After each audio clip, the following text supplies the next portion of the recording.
Hello once again and welcome. Now we are on the 28th reading through 1st and 2nd Samuel, and we are asking ourselves, how will it end? In this downward spiral of King David, will he get the chance to redeem himself at the end of this book? And of course, it is one book really, although we have it divided in our canon between First and Second Samuel. It's one book. There's the unity of it. It's not difficult to detect that. And so, will it end better than it began?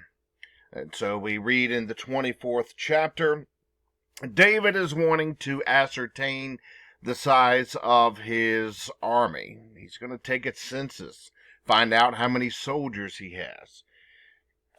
I wonder, I think it must be asked, is he becoming a little insecure here? I'm not certain. Remember, Saul became very insecure as the longer he was in power, it seemed. Maybe David is as well. He's had some experiences to make him insecure, at least. Joab, his right-hand man, has some sense about all of this. Why do we need to know the numbers of our army? What we need to know is that God is on our side. There's always something interesting in Hebrew text when you've got an advisor that is strongly resisting ideas, it's bright flashing lights that someone is about to go very right or very wrong. David decides to proceed and number his soldiers anyway. It provokes the anger of God.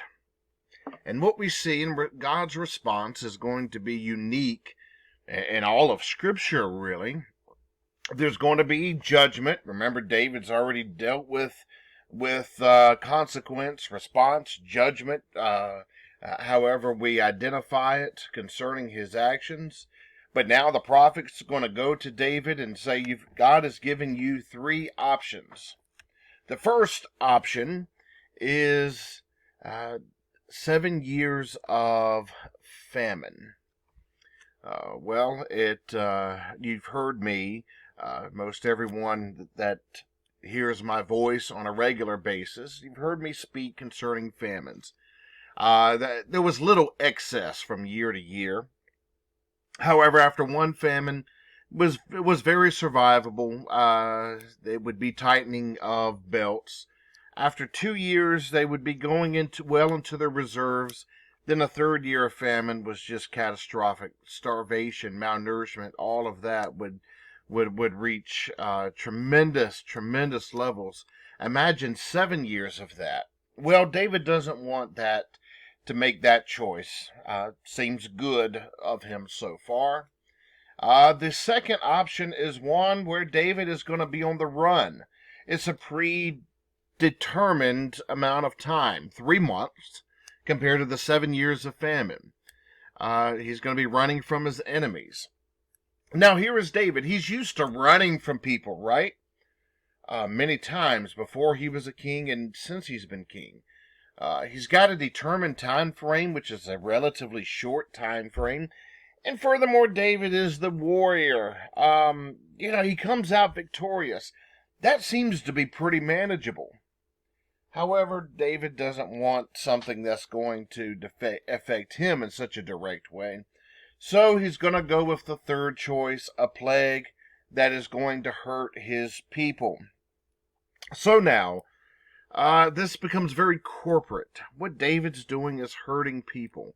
It's very reminiscent of when 1 Samuel began, when the sins of the priest were causing a widespread effect and disaster upon the people. And now, as 2 Samuel is closing, we're getting the same idea here, that this is not good.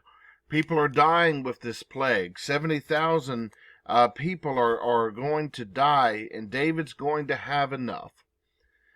So he's going to go to Araunah, and offer to purchase this threshing floor in order to build an altar there to God. Well, this threshing floor is a place where the grain is brought to where the chaff and is separated from the fruit and the seed. And David wants to buy this. It's offered to David for free because he is king. However, David rightly asserts that he cannot sacrifice on land that has cost him nothing. So he's going to build an altar. God's going to stay his hand. This death angel's going to leave them alone now. And that's how the book closes. So the last few sentences of the book have some positive or less negative. David does something good, but looking at the broader picture here, David in 1 Samuel is not the same David as 2 Samuel. David, who before he was king, is not the same David after he becomes king. Power does corrupt, no matter who we are. Furthermore, nearly all of the entire book of 2 Samuel, well, about 2/3 is just 1/3 of the way through gets very, very challenging for us. And this is how it ends with that. And so, not the most optimistic book, but we'll continue to dissect some of this. I want to approach some feedback that I have received from multiple people. One wanted me to highlight when I mentioned Tamar in 2 Samuel 13. Tamar, the daughter of David, was raped by her half-brother. You'll have to go back to that reading to refresh yourself on the details. And I mentioned the Tamar in Genesis 38. Well, whenever we see certain things in repetition in Scripture, and it's a signpost for us. It's what I call a bright flashing lights. While the Tamar in 2 Samuel 13 is a relatively insignificant character in Hebrew history, yet she suffered an incestuous rape. Well, there's another that shares her name in Genesis 38, who got pregnant by her father-in-law. So, some strange sexual occurrences, as well as the shared name, are the parallels there. But furthermore, Tamar in Genesis 38 was the daughter-in-law of Judah. And lo and behold, what tribe and lineage does David come out of? That of Judah. Tamar of Genesis, her husband has died, and the surviving brothers are obligated to give her a child to carry on their deceased brother's name in order to give his estate legal protection. However, through a series of events, you can read it there in Genesis, Judah, the patriarch of this family, the household, the family, says, no, enough, his sons aren't going to do this. So what does Tamar do? She pretends to be a prostitute. Basically, she becomes a prostitute, and she tricks her father-in-law into sleeping with her and giving her a baby. Then, what's interesting is also, we've visited Ruth back during our Advent sermon series, and here is Ruth. She is going to devise a plan that's going to be very clever to woo Boaz into marrying her and giving her a child. Well, interestingly, Ruth, Boaz, the child that she has through Boaz continues the line of Judah and creates the household of Jesse, which is the father of David. So Ruth is, I believe, a great-grandmother or great-great-grandmother to David. And so we see the women of Tamar of Genesis, of Ruth, as well as Bathsheba here in 2 Samuel, all presented in the lineage of Jesus in Matthew chapter 1 in his genealogy. So while the Tamar of 2 Samuel 13 she's relatively obscure, these are things that are signposts to and that help us remember the Hebrew history along the way, which is part of the significant unfolding of David and then forward looking from David to Christ. All right, dealing with responding to some other feedback, someone articulated their disappointment in David. There's moral and ethical failure that surrounds him, that's for sure. And I believe that it's fair. In fact, it's more than fair to be disappointed in David. I believe it's even expected. We would not have this information about him if the writers expected for us to not be disappointed in him. We're not supposed to necessarily celebrate him so much more than Saul even, necessarily. We're to acknowledge that he is a significant piece of the theological puzzle. But that doesn't validate his actions. At the same time, it's Saul gets a bad rap, David gets a good rap. We're supposed to find good in Saul as well and find him as a piece in the theological puzzle. No one intended to immortalize these people. I think we tend to do so more in our Western culture, and this video isn't the time to explain all the reasons why I think so. However, in Hebrew culture that this was written in, and social scientific studies of the world of the Old and New Testament is my specialty, so I can speak from some authority. And the Hebrew culture, they weren't putting this in there to immortalize these people. We hear about David and his greatness and all of this from the time we are children in Sunday school, and so it's kind of like with our figures like George Washington and others from our own antiquity. We don't want to see anything bad in these people. No, these people we are given they're failures. Which brings me to another something presented to address about earthly rulers and even the anointed ones. The Hebrew story is one of failure, often. Actually, I'll get into that more in a few moments when dealing with another response. But we look, Adam and Eve, there's failure. There's Adam and Eve's son, Cain and Abel. There is failure. Even with Abraham, there is failure there. Remember, the decision, which was based on a lack of faith and lack of promise, with Hagar and Ishmael. That's one occasion in the life of Abraham. There is Jacob, a life that's full of failures. In fact, you even look at Isaac and Rebekah, his parents, the parents of Jacob and Esau. And as much as we understand now about family dynamics, emotional responses, birth orders, all of those kinds of things, we realize it's not a healthy thing to have a certain favoritism to children, although Jacob or Isaac and Rebekah had favoritisms each of their sons, Jacob and Esau. Then we look at Jacob's sons. They become the 12 tribes of Israel. However, they're about to kill their brother Joseph, sell him off into slavery. One of those brothers, Judah, I mentioned him with regard to his daughter-in-law, who he visits as a prostitute. Even Moses, the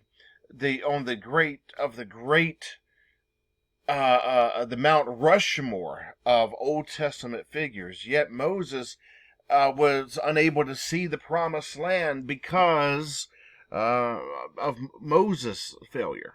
And then we even look at Samuel. He was presented with such potential, and all of these characters, let me stress, all of these characters served as successes, um, not Cain so much, but even those such as, remember, Samson in the book of Judges. Uh, there's failure that's coinciding awkwardly with success. Samuel, he has many successes, and yet later in life he has his sons. He has failed to be authoritative over his sons, and of course Saul and David. So I could, in fact, after David, it falls off a cliff in terms of human leadership, and so the Hebrew story is full of this. These characters are not put in, their flaws are not put in the text to make them relatable, make them us think, oh, these people are human like us. They're there to highlight their imperfections. We see it later on with the disciples and apostles in the Gospels. In fact, the only one there's a single exception of failure, and that's that's Christ in the Gospels. And so the inadequateness of human leadership to thoroughly model redemption, at least in part, is filled in the Old Testament narrative. And so while there is Israel, who's sometimes juxtaposed against the foreign rulers, whether it be the Pharaoh of the Empire of Egypt or Nebuchadnezzar of the Empire of Babylon, or so many others leaders that God stands against, yet his own leaders fail as well. The Old Testament is very much a story of human failure, as well as redemption. And interestingly, Christ comes as a type of each of these characters that I've mentioned, for the most part. Perhaps not Cain or not Samson, but Christ, it comes as a type of Abraham, of Adam, of Moses, of Samuel, of David, and so forth. Not only a type, but Christ is a fulfillment of the best abilities of where these figures do fit their piece of the theological puzzle. And so this is important, recognizing their failures. And it's important to me because while I'm wandering off a little bit here, I think it's important to say I have struggled, and there has been those that I have consulted with who have struggled over certain scandals that have gone on in the church very recently, within just this year, finding out someone who was in some sort a huge fish in a huge pond of Christianity ended up having heaps, scores of affairs. And some of the participants were less willing or more coerced than others. They were taken advantage of by someone who was powerful. These things are very disturbing. And in response to this individual, I heard somebody say, well, David was imperfect as well, so we should remember that with our Christian leaders. By the way, it was someone outside of those within my pastoral care that I read stating that David was imperfect, so therefore we should almost overlook the sins of our Christian representatives. Well, that's true that David was imperfect, and look how David ended up. And so, because David gets a good rap in our theological history, doesn't mean that he's supposed to be our representative of morality by any means. Really, the only thing to celebrate about David is that Christ came through him and promises that God made to David. That is the primary celebration of David. And to dismiss the mistakes of people, whether it be the ancients or whether it be modern ministers, dismissing that because we'd rather believe in something or somebody than confront the mistakes. Well, to dismiss that is an avoidance. It's denial. And of course, we don't punish like God does. But we do see there are consequences, and it is important who represents us. There's an occasion that made national news, worldwide news, a few decades ago of a very popular television minister who was caught in with multiple prostitutes over time. And he refused to go under the care of his denominational leadership that said, you've got to stop pastoring and preaching until you get your life straight. And this minister refused to cooperate with authority.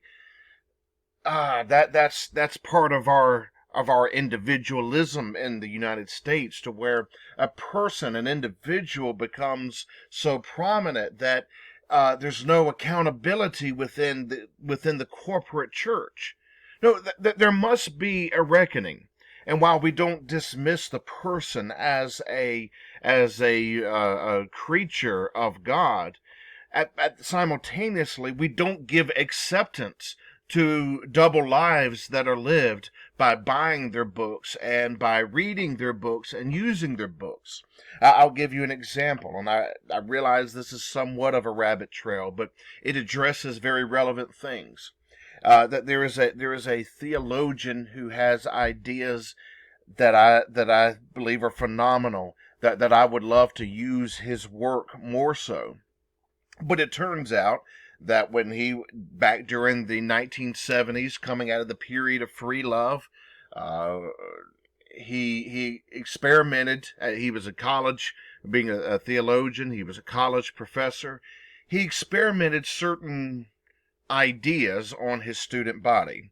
And essentially what he did was take advantage of very young adult, some of them still teen girls, 18 and older, that were part of his student body doing his experimentation. They came under the power of influence and authority. It was an abuse of authority. And so this individual, even though he wrote some very in-depth theology during that time, I'm not going to give acceptance to the double life that was lived by propelling his work of that time. That's just the ethical stance that I take in regards to this. And so at the same time, though, it's important to realize, as challenging as it is, to remember that people, even regardless of their failures, have an inherited dignity. They are created by God, even in the image of God, even though that is tarnished in all of us. And I certainly pray that that the tent of God and that the grace of God is very broad and much broader than the human grace that sometimes any of us, including myself, are willing to extend. All right, the next inquiry noted the pattern, the dynamic of Eli, and then Eli's wayward sons, Samuel and Samuel's wayward sons, and David had wayward sons, and that they posed the dynamic like this, wanting me to address how these characters are, quote, microcosm of the relationship between Christ and Israel, and more broadly between us and God as his wayward children, end of quote. And so what's interesting in this regard is that, David, he's well attested to be the man after God's own heart, but we read in the Psalms that he's also called the Son of God. And so it's that highlights a certain dynamic that's occurring, especially when we see the failures of David. Furthermore, it's interesting because who is the most flawless character? Who has the highest virtue of all the characters in 1st and 2nd Samuel? It might be Samuel, um, but I tend to think of it as Jonathan. I don't recall any negativity about Jonathan, and there's some subtle negativity about Samuel. Of course, the writings cover less of the scope of Jonathan's life, and he did die younger. However, Jonathan was very virtuous in our readings, and he was the son of Saul, who was the antithesis of virtue. David, was called the Son of God, and David is the most problematic character of 1st and 2nd Samuel. Not only because there's this, I don't know, love-hate kind of situation brewing from the audience perspective. Who is David? He's very inconsistent, it would seem. But, David, if we measured the failures both qualitatively and quantitatively, I don't think anyone reaches the magnitude of David. And so the dynamic between these fathers and sons, it speaks to the imperfections of kingship. The book of Judges, which comes between the conquest of the Promised Land and 1st Samuel, speaks to the need for kings. But then 1st and 2nd Samuel speaks to the reality of the imperfection of kings. And the underlying idea is that God is going to be the only good king, right? We see that in chapter 24 here. David's going to number his soldiers, but as long as God's on our side, Joab says, our numbers really don't matter.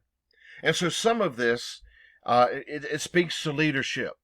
As the sons began to have more authority, responsibility, things went awry. So it speaks to leadership. It speaks to parenthood, as each of these fathers dealt with sons. Although in the case of Jonathan, it was more like the son dealing with the father. When the fathers get it, it seems like the sons don't quite get it. And that is something that's repetitious through Hebrew history. A generation will get it, and then the subsequent generations will just completely abandon it. And it's important when we think of sonship and all of this sonship that's in repetition through 1st and 2nd Samuel, and that culture, and an honor shame culture. The son, that you vested yourself in the son, it was highly correlated to your honor as a person. The parental situation in Scripture is also is attested to by God and His relationship to His people. We understand as humans through experience. That's how we learned. That's how we learn. Some of us are intelligent enough to get concepts. Many of us have to learn the hard way through experience. It's how God reveals Himself to us. How else would we understand fatherhood of God or anything about God, except we understand what it means to be parents to our own children, or to be children to our parents, or to be spouses to those whom we are married to. And so, and we see in the New Testament the construct continuing. Here are the prodigal sons, two sons. The first dilemma is getting the younger son back on track, and then the dilemma is to get the older son on track. And the way that this person presented it as a microcosm, what was extremely appropriate, because throughout Hebrew history, God viewed Israel as a son, as a child. And the story of Israel is the same one as David. And so that micro cosmic element is very much applicable in Old Testament theology. David was a type of Israel. David would fail, but David would rebound. And in the same way that God would receive back his people, even though even following their break of covenant, so God does the same with David as well. Sometimes David got it right. Sometimes the Hebrews got it right. But then other times the Hebrews failed. Other times we read David failed. But the difference between David and Saul was this. Remember, God dismissed Saul after his first failure. He gave David a lot more lenience in a sense of multiple chances. However, the response of God in terms of correction was much stricter on David, it seems, than it was on Saul. The distinction is this, that there was a promise made to David that there wasn't to Saul. And the promise is that that David was going to be the one, and it was going to be through him that the monarchy of Israel would be sustained. And then we end up seeing that Christ would come. That promise wasn't given to Saul. Why? Because he wasn't David. From other perspectives, because throughout the Hebrew scriptures, there's this idea of the first one is the one who's not the favored one. Remember, if with Abraham, he had two sons, Ishmael and Isaac. Ishmael was the older son, but yet he didn't receive the promise.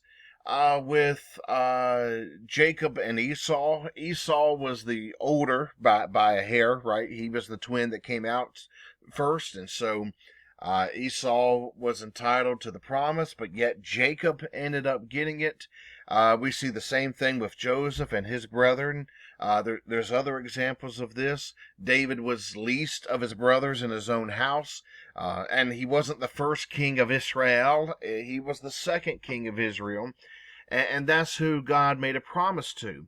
And fortunately for us, is that the promises to the secondary figure is what sustains us in faith, because there's first Adam in Genesis, and then there's second Adam in Christ. And fortunately, we get the promise, the fulfilled promise that is made to the second Adam, that's done through Christ.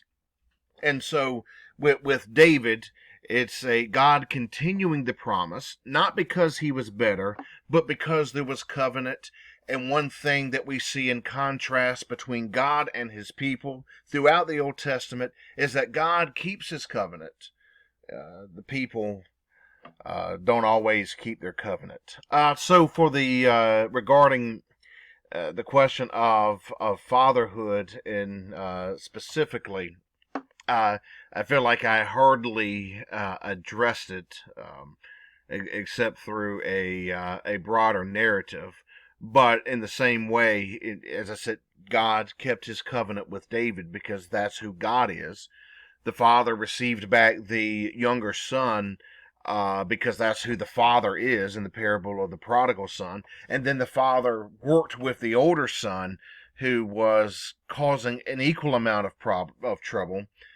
That's who the father is, and so that's how the covenant is between God and us. That God is faithful to us. This video is now 34 minutes long, and it's frankly long enough. If anyone has survived the duration of this, then I applaud you. I won't continue to labor. Although, I do want to address just very, very broadly, very simply. I think the purpose of 1st and 2nd Samuel is theological history, showing God's covenant and that God keeps his covenant. That God did institute an imperfect kingship, But that was so that he could institute a perfect and lasting kingship that we find by way of Christ, and that is that's the purpose of First and Second Samuel.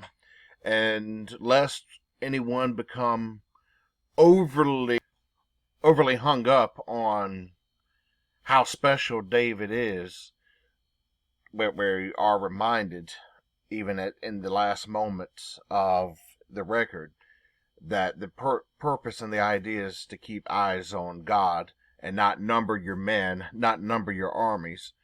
And that works the same for the kings, not numbering your kings, not putting your trust in David as having been the human king, but in what he represents, the God who was behind him, the one who initiated and served the covenant. Okay, there's so much more that could be said. This 35-minute video could have easily been 70 minutes, and then some. But I'll stop here. And once again, I appreciate everyone that has labored over the course of this Lenten season. I hope that it has been well worth your time, and that the Word of God will be a lamp unto our feet and a light unto our path. Goodbye.